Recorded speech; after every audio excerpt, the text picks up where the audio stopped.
what? Yeah. I just want to give it a few more minutes here, just to make sure these guys are fast asleep and they're not going to get up in the next few minutes and continue moving.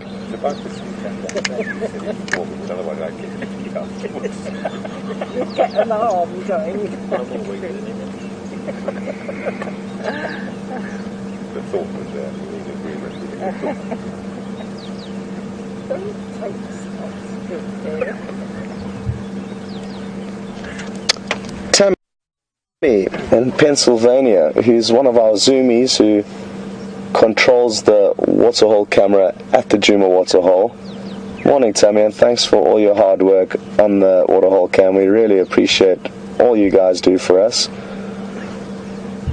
Tammy would like me to try and explain the difference between a male and a female lion's calls. And there are some very, very seasoned veterans of the wilderness that can tell the difference between male and female. I certainly can't. And Brent and I both got confused last night when we heard some members of this pride calling. We thought it was in fact the Styx male coalition that we've heard is snooping around this area, and that's why we rushed out after dinner to try and find them. And it was in fact these lions. So that's a perfect example of how tricky it is. Neither Brent nor myself knew.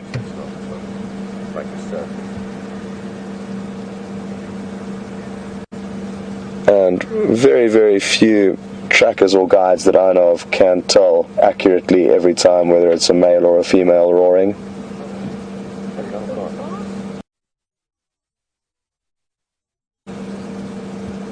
What?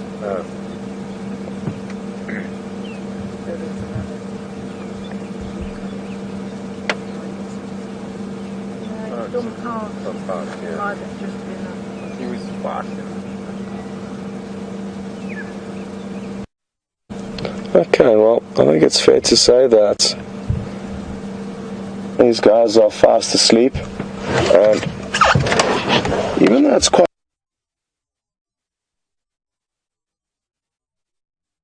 worth us heading towards the hyena den site, and I believe a few of you are interested in going there, so I think that'll be the general plan. It'll take us about 5 or 10 minutes to get there, and again, we will be close to the line if anything does happen, but as you've seen, they look very lazy, and I don't think we're going to get too much action from them.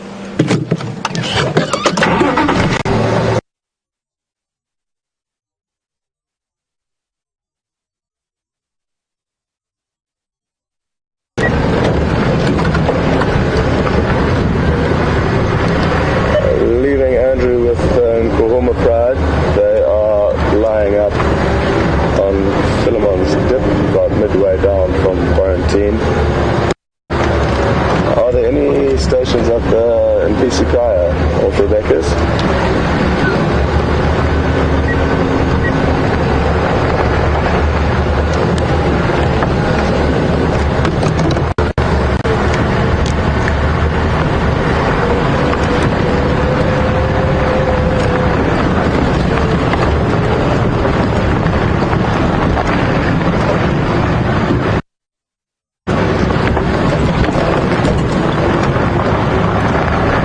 Just to let all of you know, the cable that the lion was chewing on earlier, they left alone, and Liam and myself drove up and collected it, so it's no longer in the bush, and the lion are no longer chewing on that cable that they must have plucked off from somewhere. I'm not sure where. There are some cables around the Djuma waterhole that are required to power the spotlights and the camera. I'm guessing it was from there. We didn't see anything, we just saw the end result. Anyway, that's out of the clear, and it must be remembered that lions are very tough animals that chew on a variety of very sharp and bony subjects throughout their life, so a small piece of cable is going to cause no damage to them.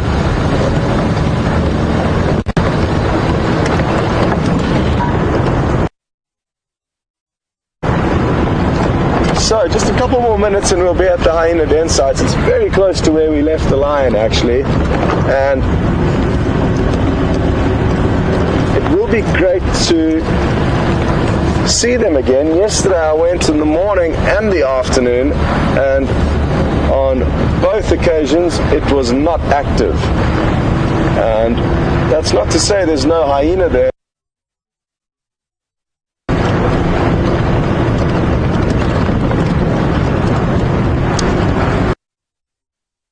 Sandy in Texas, good morning. Sandy would like to know if I've heard anything about the carcass that I found, I think it was yesterday morning at Arathusa. It wasn't, in fact, yesterday morning. And no, there was actually, for those of you who weren't on the drive, there was what looked to be an impala carcass in the dam. So the impala must have run into the dam and drowned. That's my only logical reasoning behind it. And I haven't heard any updates. Again, our radios are not working well at the moment. There's been a whole change of radio systems in this whole northern part of the Sabi Sands, and due to that it's making communications a little bit difficult for us, so I haven't heard anything. I'm guessing though that unless there's a crocodile in that dam, it's going to slowly decay until the fish and terrapin can feed on it, as it was quite deep into the water and too deep for lion, leopard or hyena to wade in and retrieve, as far as I'm aware, as far as I think.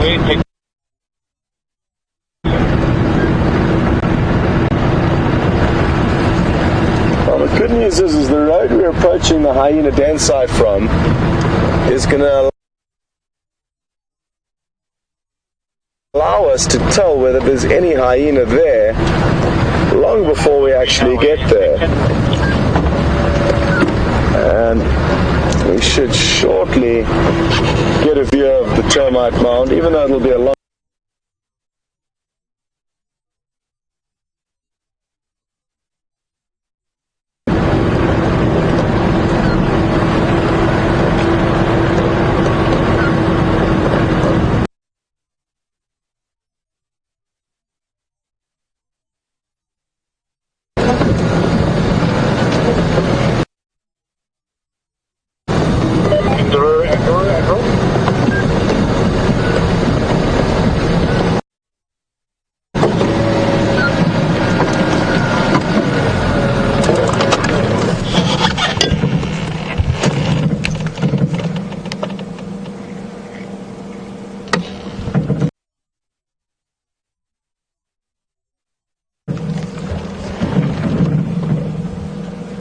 Well, I'm getting myself confused with the wrong termite mound. I know you can see it from somewhere up here.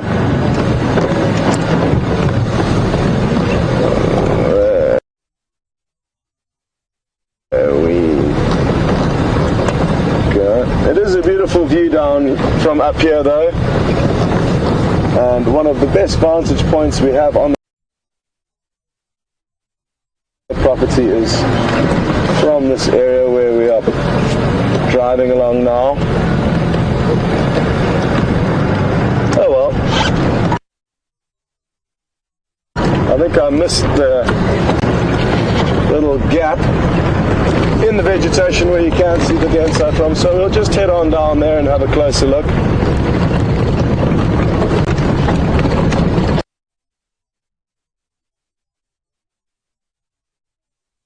The ground. Station within Djuma, it's all here.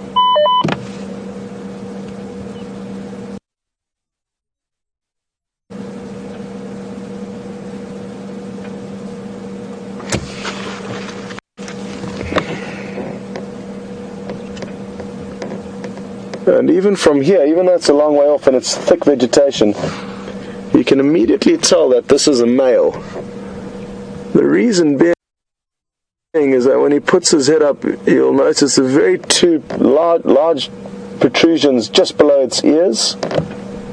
The females lack those very large protrusions below their ears, and only have another two, which the male also has further down the snout. So the male has got 4, 2 on each side of its cheeks, and the females have only got 2.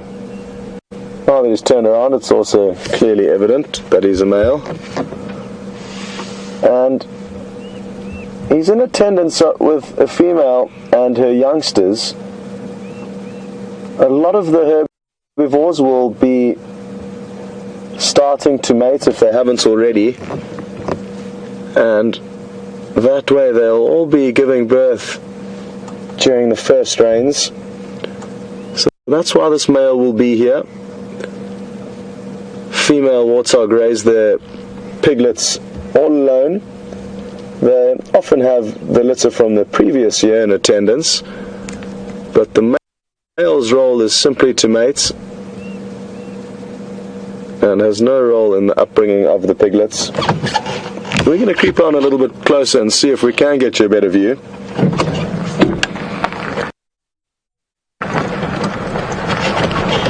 I'm even going to start the engine of the car. If we were just to roll down, which we could have, they may have been more startled by us arriving, whereas with them hearing the vehicle, they'll be less likely to get a surprise and dart off with their tails held up high in the air, which is their follow me signal. The warthogs don't have a white tuft or a black tuft like the lions or leopards have, but they have the ability to erect their tail when they run off, and that's the follow me signal that they use.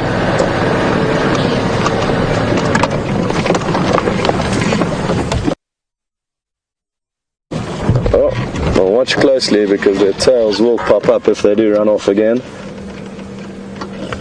There they go.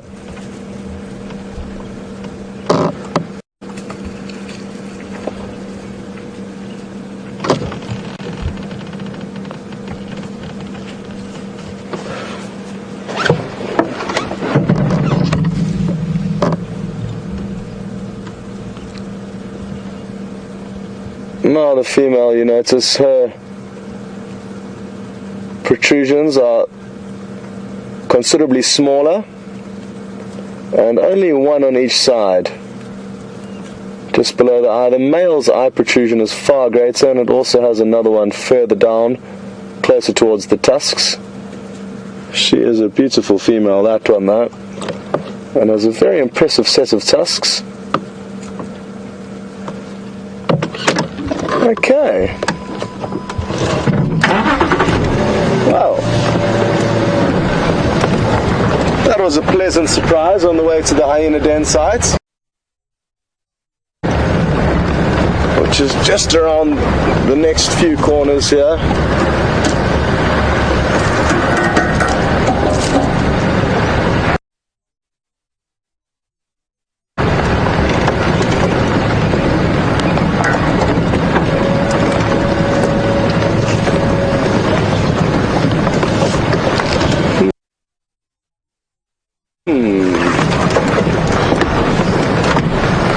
Not looking promising at this stage. Well, very interesting. 3 days in a row now we've been here, and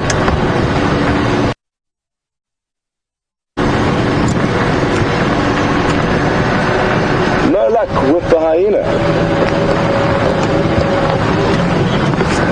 Anyway, we've been having so much luck with the other animals that you can't have it all, and you'll notice that the burrow, which usually has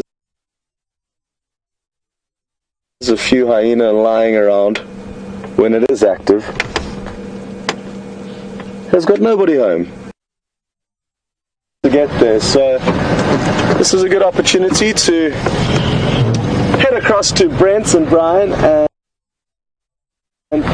see what they've been up to for the last while. We'll see you later.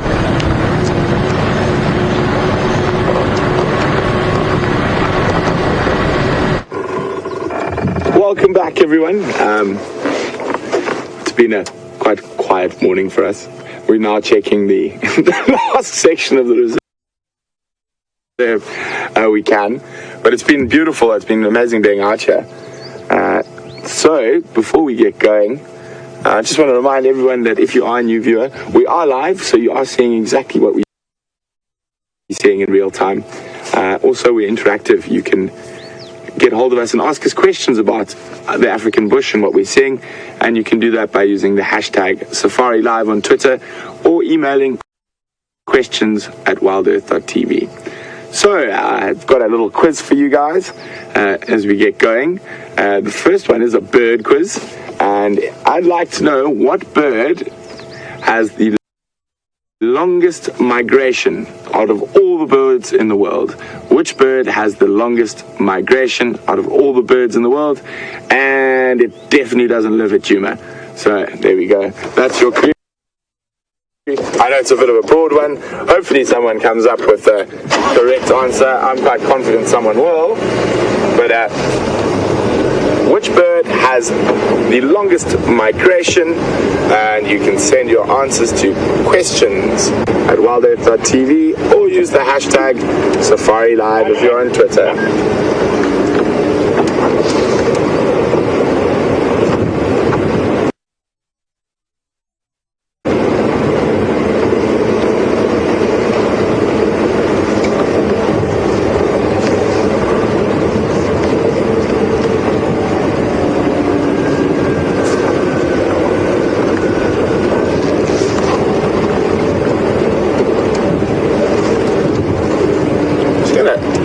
Stop and give you a nice wide view here and show you a bit of miles and miles of Africa. Oh, and what a spot. It looks like possibly a martial eagle.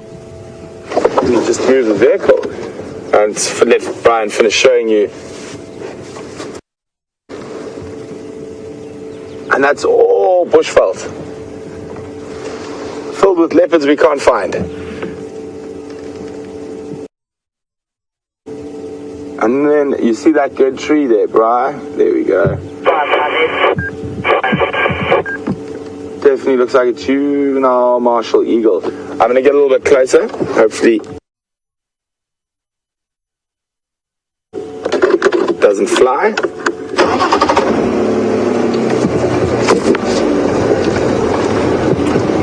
Nice to see the sort of super predator on the wing.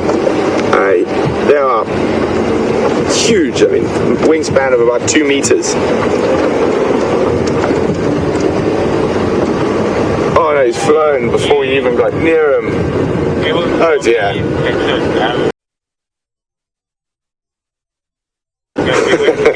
One of those mornings. But anyway, there was a martial eagle. He's gone.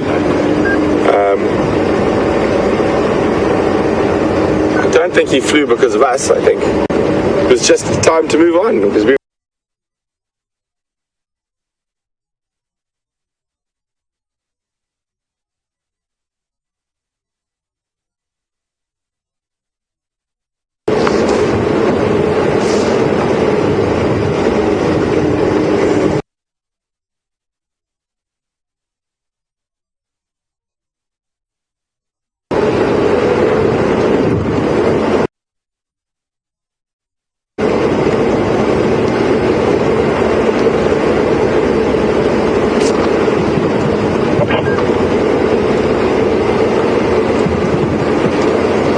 Going to be checking carefully along this area.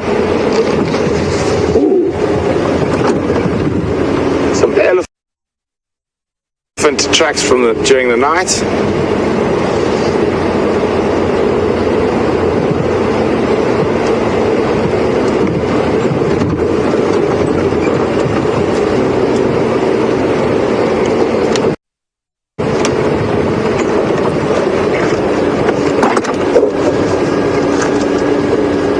Checking carefully. Looks like some elephant have walked down here during the night. I'm just trying to see if it was maybe early this morning or later in the evening, or earlier in the evening, sorry. Oh, we have some impalas.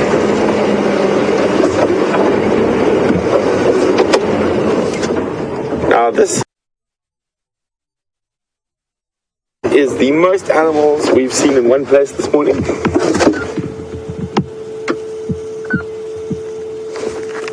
as it gets a bit warmer,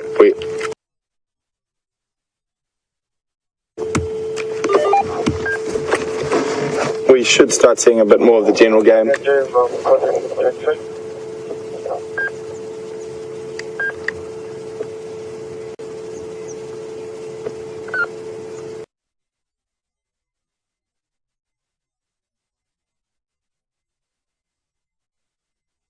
Sam, Raisa, Michelle, and Mumu, and Colleen.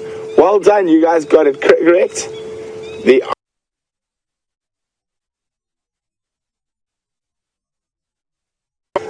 An Arctic tern, and if my memory serves me correctly, the annual migration is around 11,000 miles. All those impala are heading off into the thickets. We're gonna keep heading on. With my squabble.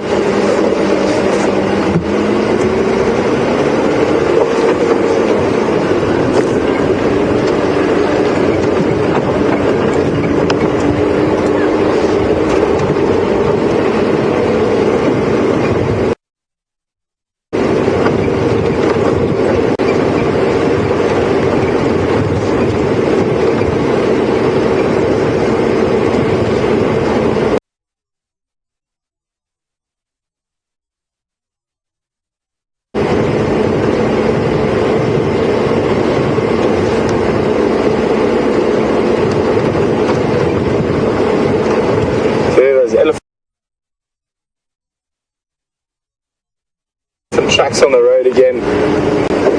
It looked like they are from quite early last night, so they've also been driven over, so that tells me they're not from very early this morning. So we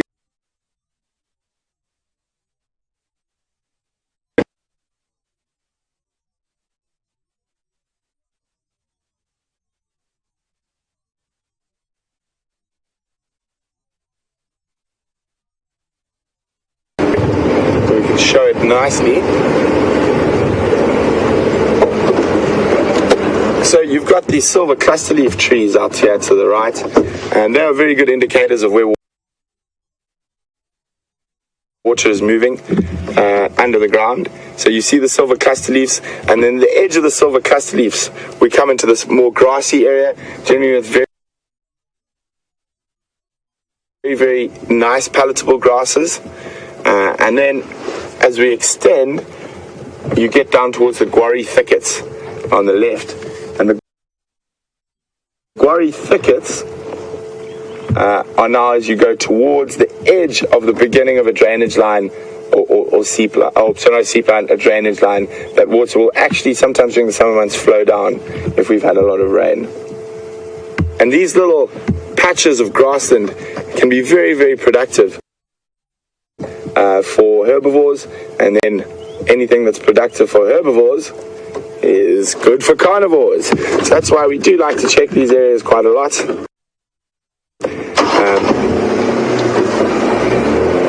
Hopefully we'll find something shortly.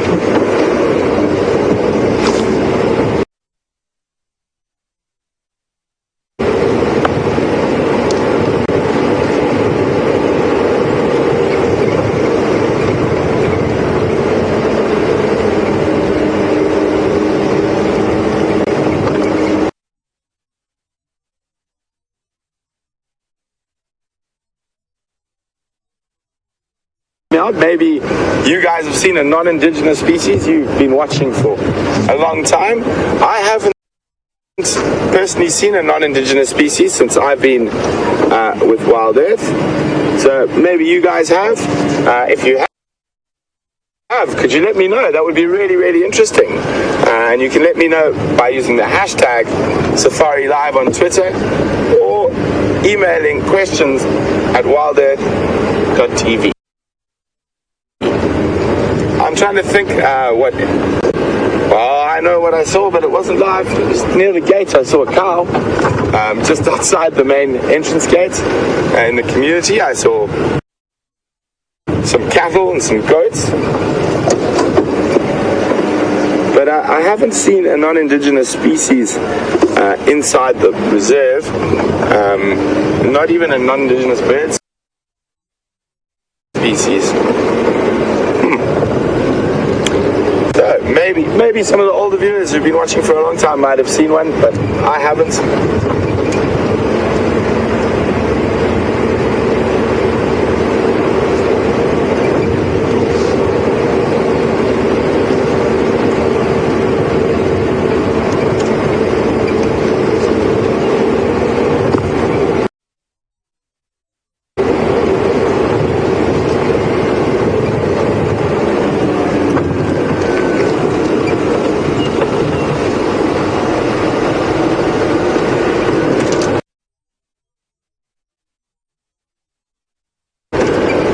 Tom. Tom would like to know, what is the most dangerous spider in Africa and where is it found?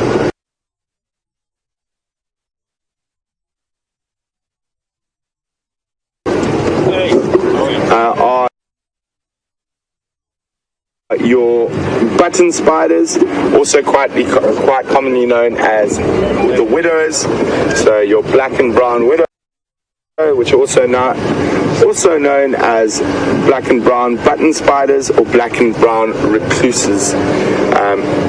Now the black and brown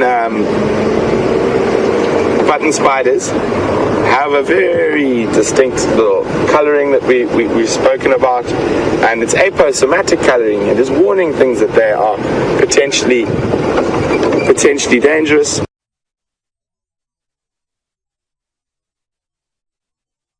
And basically they have an hourglass, a red hourglass on their abdomen.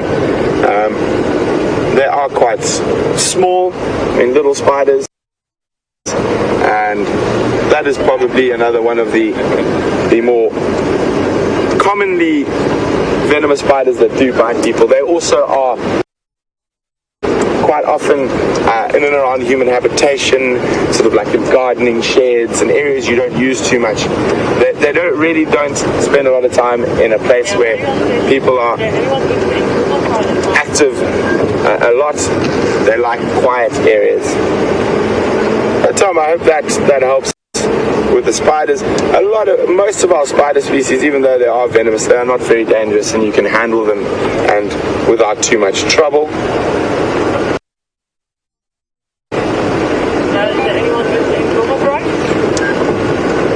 Check carefully here. We're close to that area where the anti-poaching guys said they saw a leopard from their bicycles this morning, so I'm hoping she might have crossed in this way. So I'm just going to be going very slowly and carefully. This is the main access road, so a lot of vehicles drive over this road, so I'm going to have to go very, very slowly and check very carefully to see if possibly that leopard did cross into this area.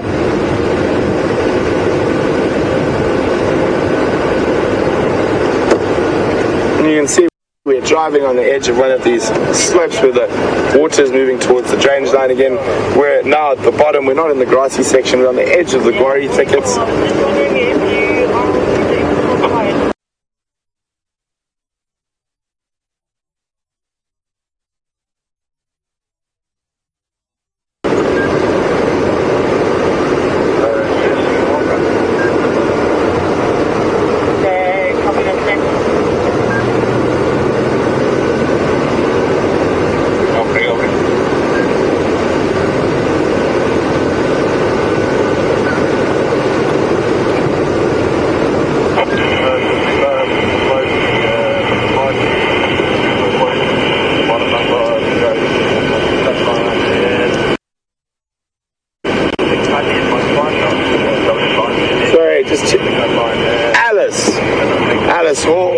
Alice has said that there was a prickly pear bush seen somewhere, and that is definitely an exotic.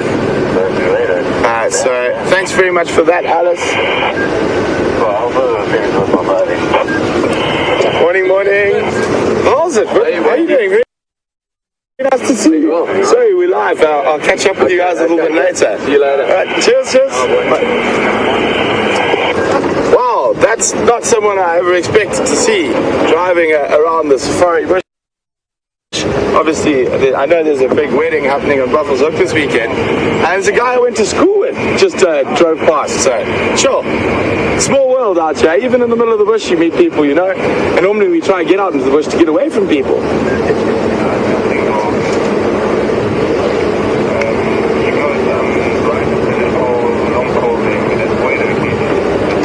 So this is the area that I'm most interested to check for tracks. There's a lot of big elephant paths that crisscross this area. This is the spot where it looks like those Styx-male lions. They crossed on one of these paths earlier today. But then Alice, thanks, a prickly pear. I haven't seen that prickly pear. I would guess it's probably around either one of the habitations or possibly where there was old human habitation. Prickly pear is an invasive and a very bad one, and it spreads very easily. But I'm sure, knowing Mark, he would have informed the Sabi Sands, and they hopefully would have removed it by now.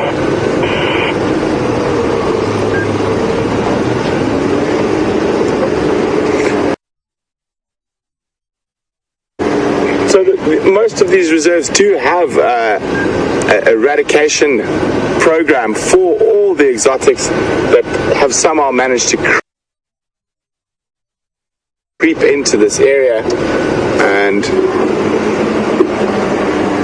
which is very good. And unfortunately, it is a constant battle. Waging a war on exotics. We're quite lucky here in the Sabi Sands. We don't have too many. I know we had a question on them a couple of days ago. The ones that are sort of the constant battle to fight is specifically Lantana and Chromalina.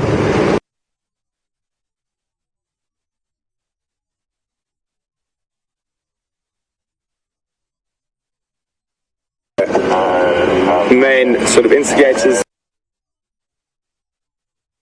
that remove these things. So I was telling you that earlier today, old tracks don't move, but birds do sometimes. We've got some Franklin, actually spurfowl species. We don't see them as often as the others.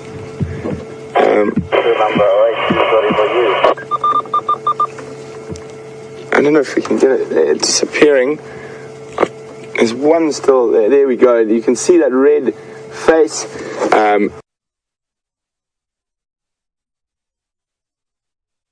So bare skin on the face is a dead giveaway, and red bare skin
Georgian is continuing on the exotics,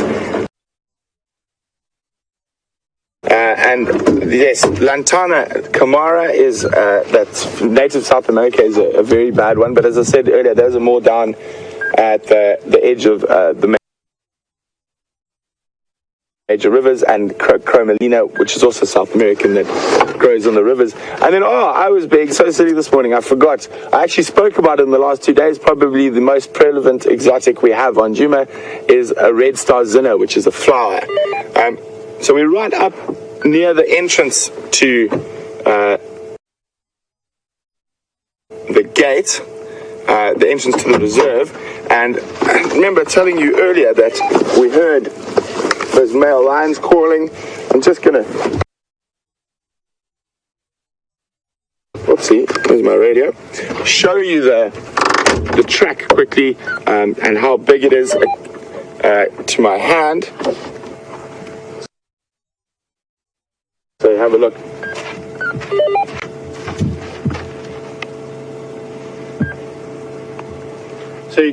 So you can see, these are, I think, are the stick males. They were calling last night. There's tracks going in both directions here, but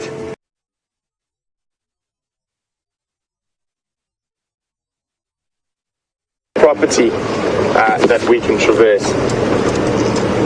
Sorry guys, there might possibly be a little bit of a signal breakup where I've got to go down through a dip in about 3 minutes or 2 minutes. I'm just very close to the gates, and then I'm going to go pop down past Sydney's dam area, see if I can see anything. It's getting a bit warmer, maybe some ellies are around. I'm keeping a lookout. There's a flower I want to show you guys.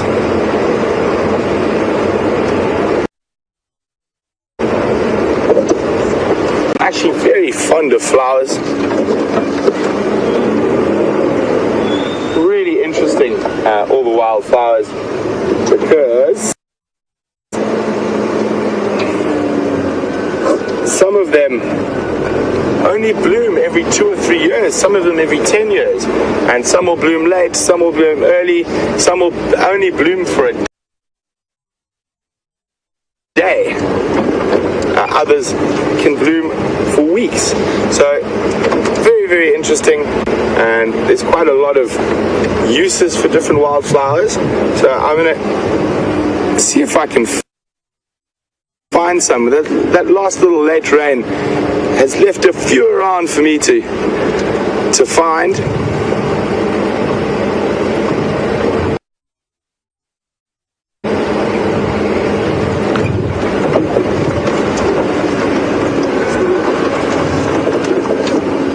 There we go. That's the one I'm looking for.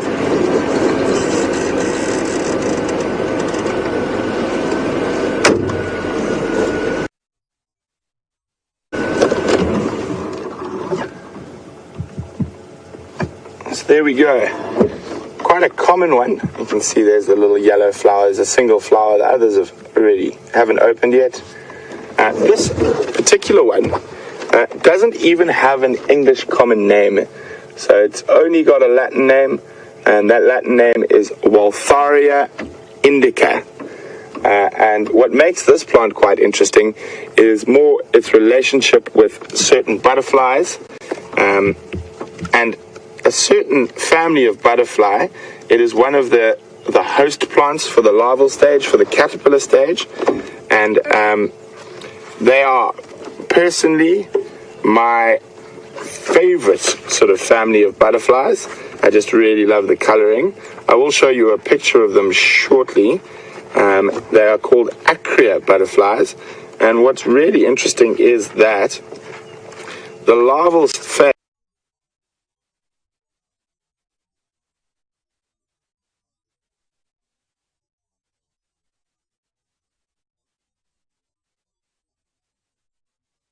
they also practice that aposematic coloring that I was talking about. I'm just going to pop that there.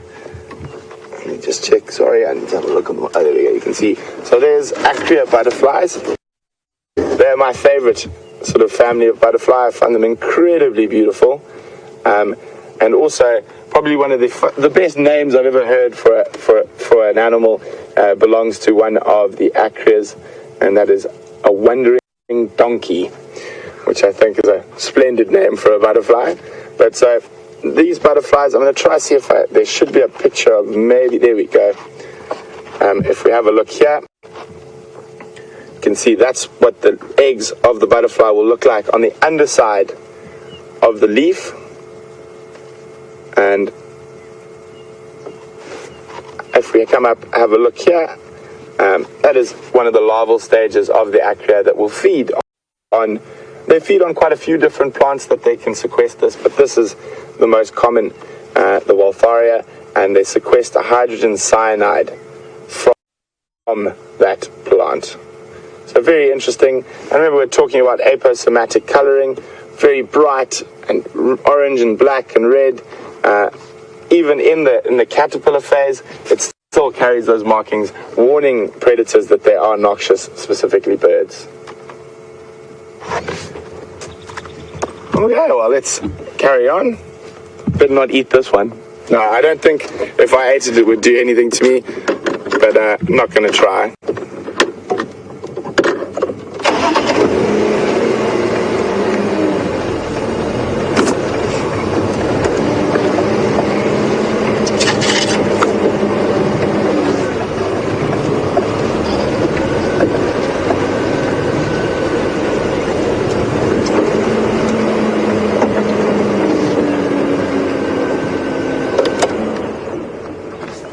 Well done, Rosie, RC, Judith, and Rob, who got that spur file correct. It is a Swanson spur file.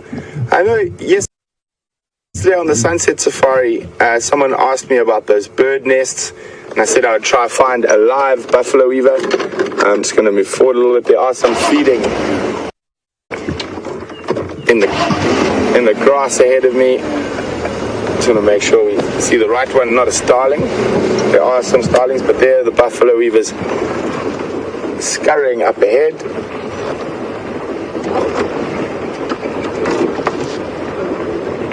And there's a drongo. There we go. I'm trying to get close enough so you can see. You see there when they fly, they've got a very big white window in their wing. The other thing I'm trying to show you, but they're not, I don't know if you can see that there. You can see that red bill. That's where the red-billed, it's a red-billed buffalo weaver, and then make those massive thorny nests. There's a fork-tailed drongo just around as well. So there's the red-billed buffalo weaver. So guys, for those of you who might have joined us a little bit late this morning, or our first-time viewers, we are live from the African bush, so you're seeing what I'm seeing in real time. We also are interactive. You can ask me questions, and you can do that by sending an email to questions@WildEarthTV, or you can just use the hashtag Safari Live if you're on Twitter. So Scotty's had a fantastic morning. You guys, while you're with Scott, we're following the Nkuhuma Pride, and I heard they were having some nice playtime in the cool morning, and you followed them till they decided to have a snooze as it got a bit warmer. And while you've been with me, we've been looking at the smaller things in the bush, a little bit more detailed things like bugs and plants and birds, but all these things are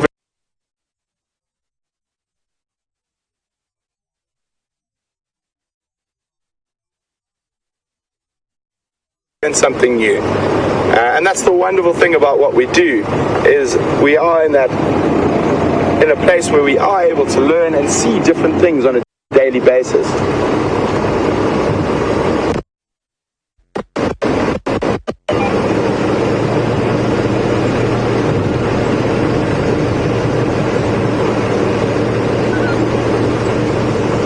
So I'm keeping a lookout for any other late blooming flowers for you guys. There's one I want to show you in particular that I'm quite fond of. Hoping we'll find it on one of these open patches of grassland. I have seen it. Oh, not the one I was looking for, but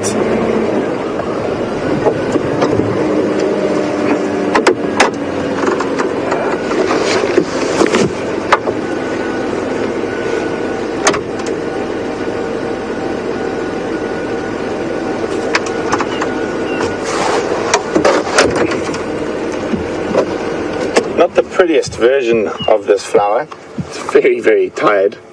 Normally quite a lot more purple, and you've got bright yellow in the middle. Little thorns on the stem. Tiny, almost invisible. That one just got me.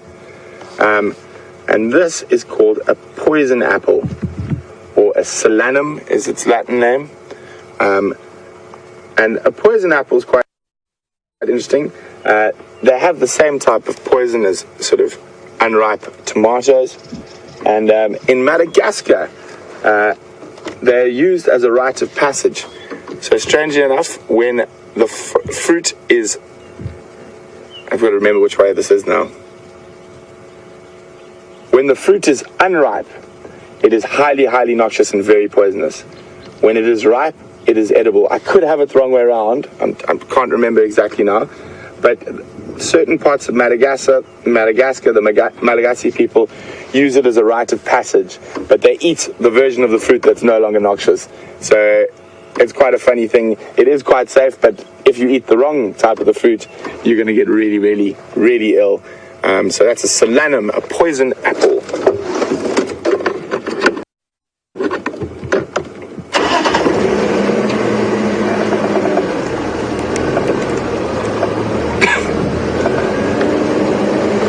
So for those of you here, there's a few people just still wondering about what that last plant that the acria butterfly uses as a host.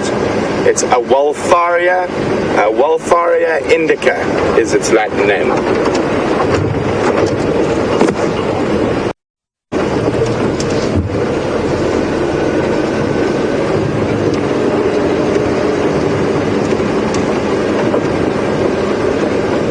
So guys, while I continue to search for flowers and leopards, we're gonna head over to Scotty for a little bit to see what he's been up to, and I will see you again just now.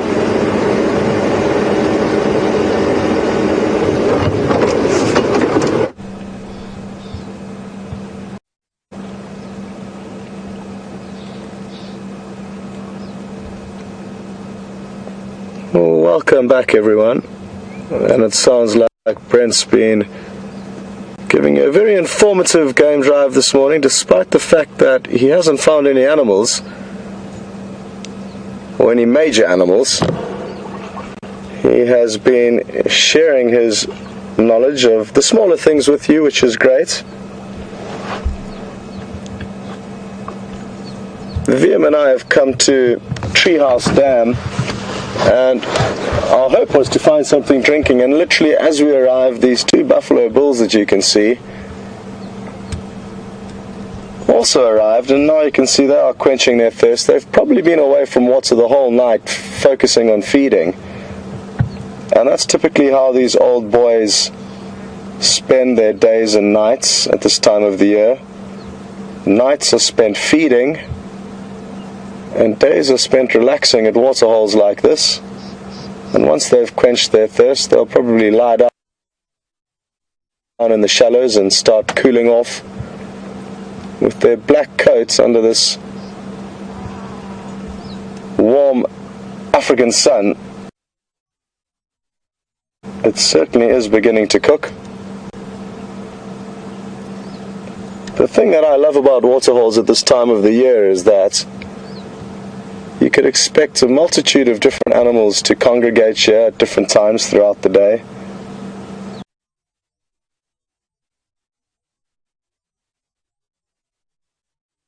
Decompose or further break down that dung.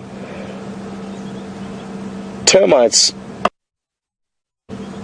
are one of the most important of the decomposers, and they break down this dead and already processed plant matter, but sometimes they get intercepted along the way, and what this little hornbill is doing is it's trying to flip over slightly older pieces of dung that the termites have started feeding on from below, from the ground, from the sand up, and by flipping the dung over like it's doing now, it reveals the termites.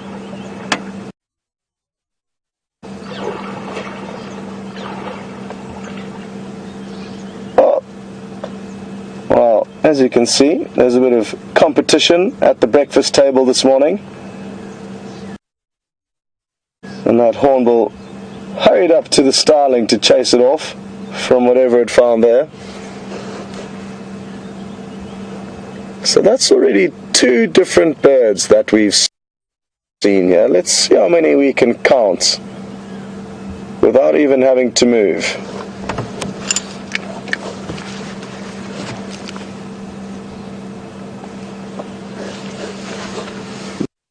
I'm just scanning the edge of the water to see if there are any others. There were a few here earlier, but they have disappeared.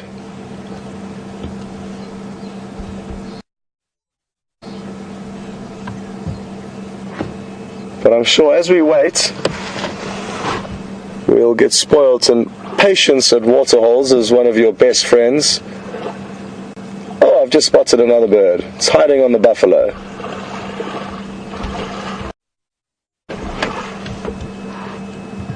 So, the third bird here at Twin Dams this morning is the red-billed oxpecker, a very unique bird that is highly specialized in feeding on ticks, which suck the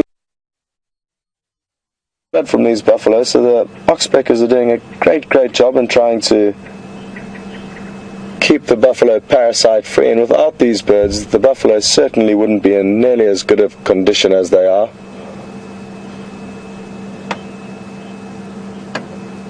The buffalo is now holding up his nose, smelling the air. I wonder what it is that he can smell. Waterholes can often be a place where there's a lot of scents that are mixed into almost a stew. Many animals will come here throughout the course of the night, and who knows, maybe he's smelling the scent of a predator that may have passed, or other buffalo that have come and gone. Oh, here's another bird. See him on the right? Can you see it there?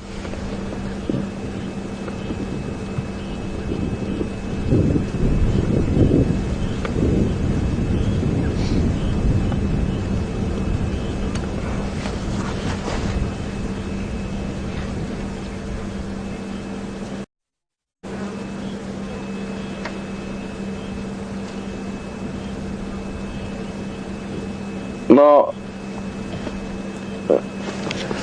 this little bird I'll leave for you to identify. It'll be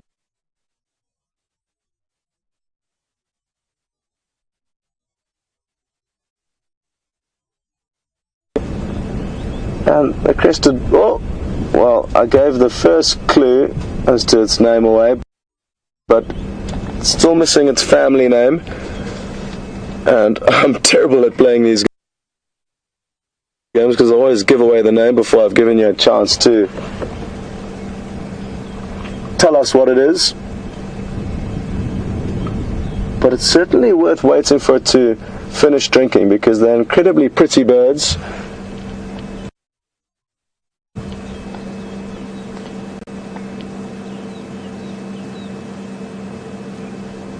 But not when they're hiding in the mud wallows like this.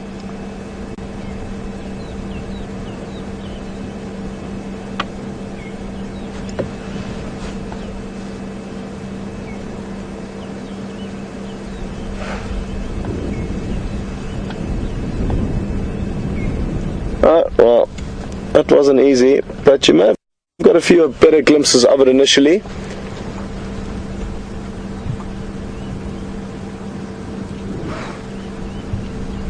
It's an incredibly still and tranquil day, and now there's another visitor coming down to drink that VM spotted.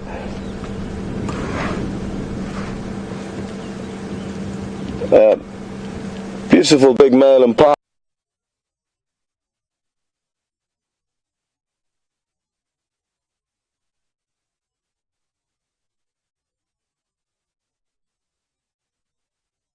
Patches of turf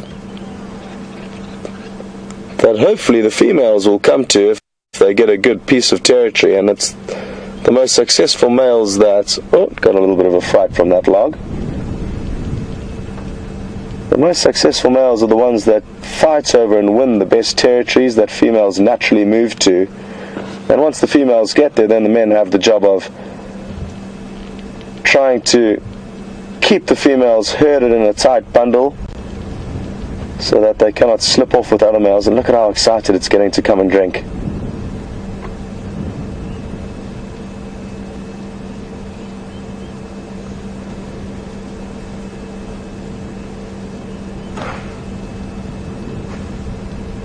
I think the fact that the buffalo are here certainly make the impala feel safe. If there was no other herbivores here, the impala, I think, would have approached with a bit more caution. Or maybe the fact that it's simply so thirsty after being chased or chasing other males around that he decided it was worth the risk to charge in and drink. It is sadly a reality that the male impala face over this period, is that they do lose track of how dangerous the area they live in is, and they are so caught up in fighting with other males that they may lose sight of any predators or potential threats nearby. I'm surprised we haven't found a leopard with a male impala kill yet, and maybe that's where all the leopard are hiding at the moment, off in the grassy and thick blocks, all with impala kills. And a male impala will keep an adult leopard fed for 2 or 3 days, so it's a considerable meal.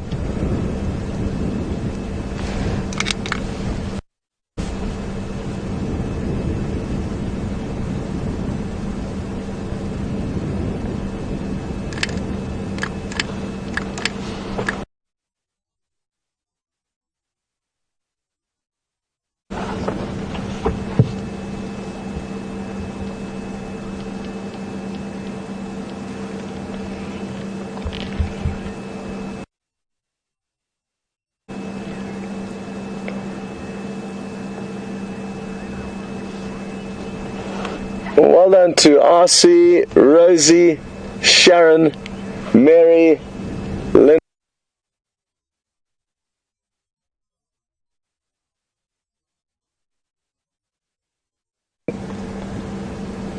And this behavior is typical during the rutting period. You don't really see it outside of the rutting season, and that's him now, leaving his little scent or mark on that bush, laying claim to this patch of land until another male impala comes along and tries to chase him off.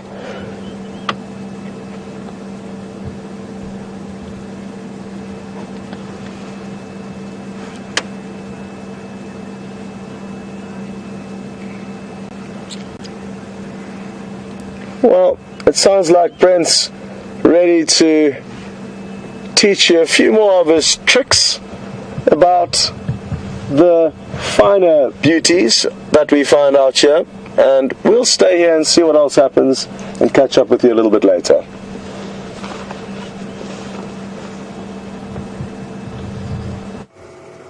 Welcome back, guys. I've got a couple of more little flower species for you here. The first one is called a Hermania. I'm just going to hold it up straight first so you can see why. I'll remove that. You see the very pretty little pink flower there. Its English name is the pink bells, but nothing particularly interesting about it apart from it is very pretty. If you look in the underside of the flower, you can see a very nice deep red on the inside, sort of light beige stigmas, and then the pretty little pink flower, pink petals. And obviously called a bell because it hangs upside down. The flower doesn't face upwards, it faces down. Just a very pretty little flower. Thought I'd get a few flower species in before they all disappear and the dry season sets in. And the last one I've got here, unfortunately, doesn't have any of the little purple flowers that are on it. But it's called an Indigofera, or an indigo dye plant. And traditionally, the roots of these are used to make dye that is used in traditional baskets. So the sort of purplish coloring in the baskets is from this Indigofera. So, also we had a question about impala lilies from Bularay. Bularay would like to know if we got impala lilies in the Sabi Sands. We do, Bularay. Unfortunately, not in this particular area. They prefer sort of rocky soils, and we don't have that many rocks here at all. So, unfortunately, they are in the Sabi Sands, but not in this particular area. So, for everyone, just to let you know, I'm going to be heading off on leave in the next today at some point.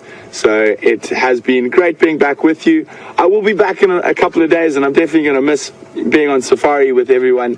So it'll be great to be back. I think I'll be back on Thursday next week. So just a short little break, and I will be looking very much forward to getting back by the end of it. And have a wonderful rest of your drive with Scott. Hopefully he finds you lots of things. And I think also Mark will be back at some point today. So I'm sure a lot of you will be very excited to have Mark back. So from me and the thumb, have a wonderful weekend, and we will see you soon.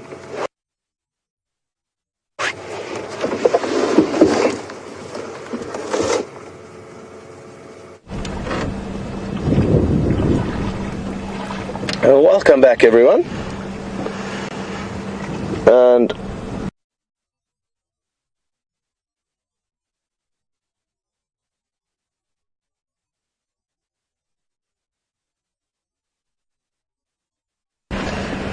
this is the Cape Turtle Dove. It's got one of the most characteristic calls of Africa, and hopefully one will call. They haven't been very vocal at this time of the year. They're very pretty birds, and one of many that I think will come down to this waterhole to drink today.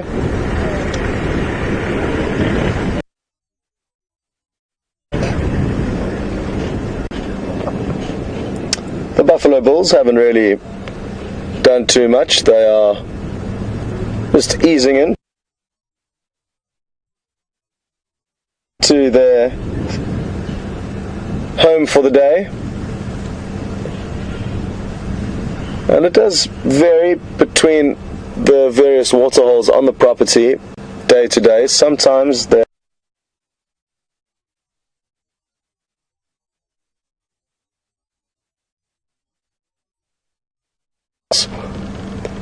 don't have to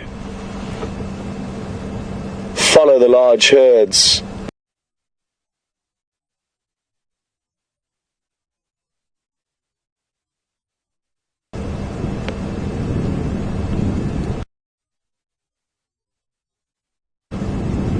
They will occasionally join up with herds when they pass by for potential mating opportunities, so they're not completely out of the game, but they certainly do prefer to lead a lazy and stress-free existence.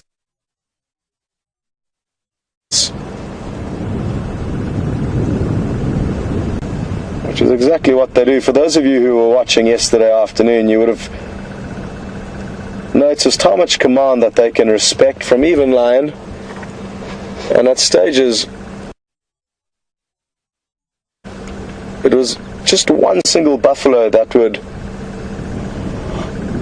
detach itself from the rest of the buffalo in the area and go straight into the lion, trying to chase them, at points allowing the lion to basically encircle it, but their powerful body and dangerously sharp horns keep the lion at bay, which is great to witness and to understand, because when you do see lion with a buffalo kill, you understand that there's a huge risk that goes along with hunting buffalo.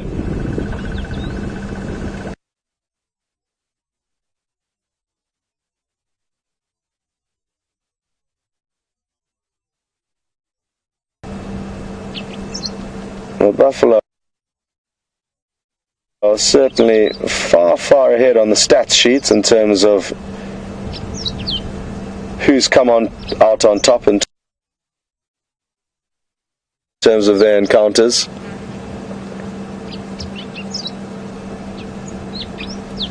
And even if it's just two of these old boys together, like we're seeing them now, if the Nkuhuma pride were to come down here and manage to catch onto one, have it pinned down to the ground, have a chokehold where one lion may be on the throat, but you often find, because buffaloes' throats are very difficult to clamp down on, lions will bite their whole mouth over the muzzle of the buffalo to prevent it being able to breathe. And this buffalo could have 8 lion on it, pinned down, and all that would be required is for the other buffalo to return, which I'm 99% sure it would. They most often return to bellowing buffalo that have been brought down, and as soon as that second buffalo charged in, the lion would scatter, the victim would get up and run off to live another day. And that happens often with buffalo. I've seen it before.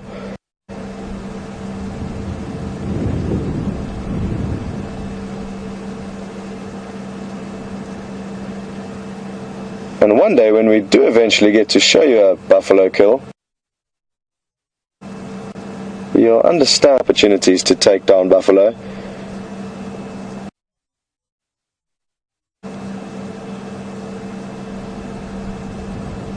During the day, they can see the lion and therefore confront them a lot more boldly.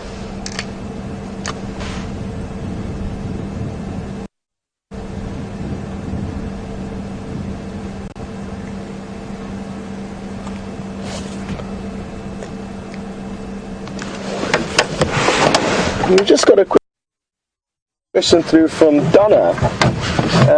Good morning, Donna. How are you doing? Donna's interested to know whether buffalo break out of the fences, and it's a great question. As you can see, they're very large animals, and they could certainly have the ability to break through the fences of the reserve, but the fence is very well maintained and patrolled every single day by an anti-poaching unit. The fence is also electrified, so it's got electric strands that will prevent animals from wanting to touch the fence and try and break through it. Occasionally, buffalo have broken out of the Sabi sands, very occasionally, but it's typically not them that cause trouble breaking out of the fences. It's the smaller animals that can dig underneath the fence, and it's not a problem that occurs very often. Even with the large herds, they are less inclined to break through the fences, and it's more often than not these older cantankerous boys that are the culprits. Thankfully though, it's not a problem that happens very often, and the fences to keep these animals in are electrified at a high voltage, and it's very important for animals to have a clear and distinct boundary between humans. In an ideal world, there'd be no fences between us and the animals, and they'd be able to roam free wherever they like, but for obvious reasons that will not work, and they need to be safeguarded in very specific areas. So the 3 fences that basically surround 3 sides of the Sabi sands are all electrified, and then where our 4th fence used to close us in,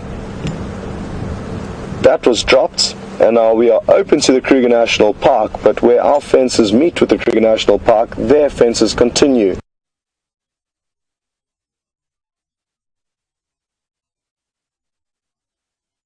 And the reason why they break into fences is often around lodges. They will have an elephant fence, which is 2 strands of fencing elevated off the ground at about 2 meters, so all other animals can pass through the camp, but the elephants are kept away so that they don't destroy the manicured gardens. Well, there doesn't seem to be too much more .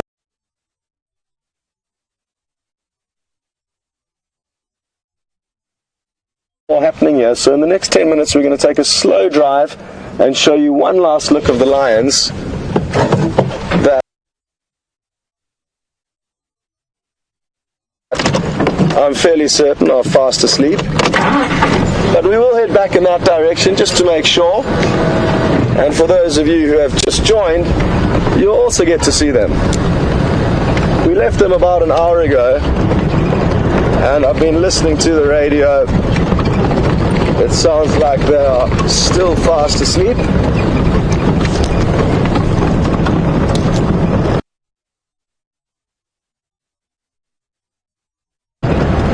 But it would be great just to have one last look at them and have a good idea of where to come and follow up on them this afternoon. There are great prospects for this afternoon's drive with this pride of lion in the center of our property. They're getting increasingly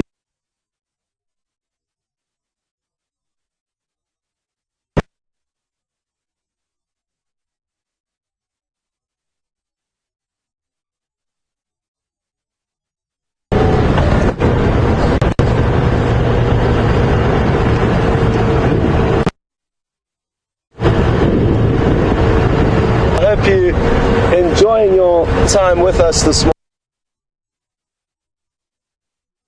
I was interested to know, do impala actually eat any of the flowers? And they certainly will. There will be certain flowers that the impala eats, and we'll do our best to try and show you, but they do feed mainly on grass and leaves. So they've got the ability to not only eat the grass but also the leaves, and it depends. Some of the antelope will only eat leaves like kudu and inyala, whereas impala can eat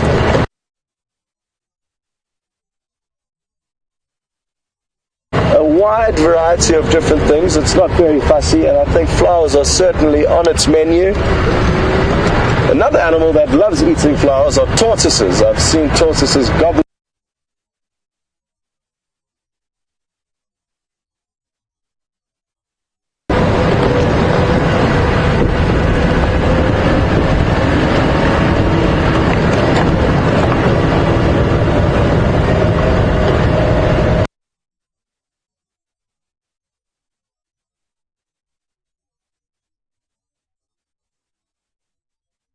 timing is going to be good to get one final glimpse of the Nkuhuma pride of lion. They're not far away.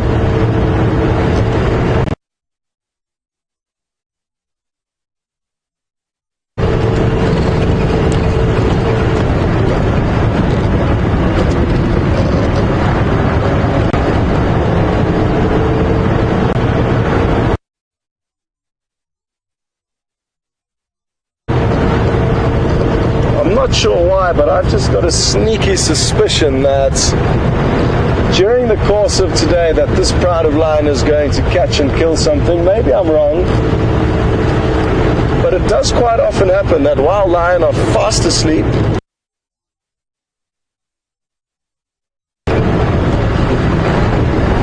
So let's wait and see though, and I'm already looking forward to getting out again this afternoon.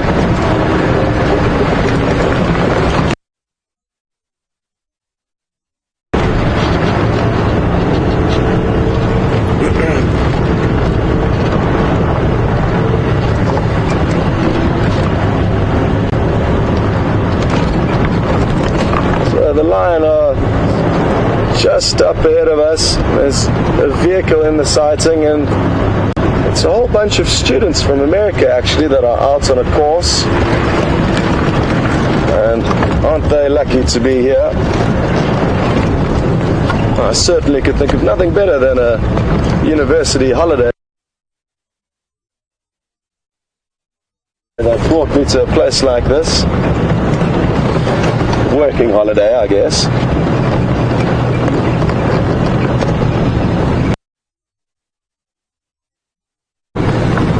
Well, folks, from myself, thanks very much for following.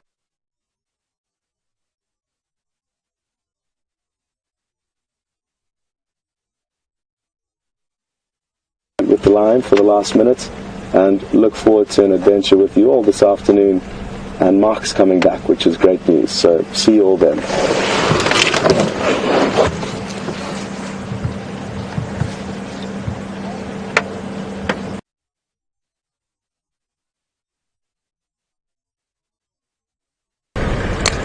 But it's happening very, very often, and his days with this pride are numbered.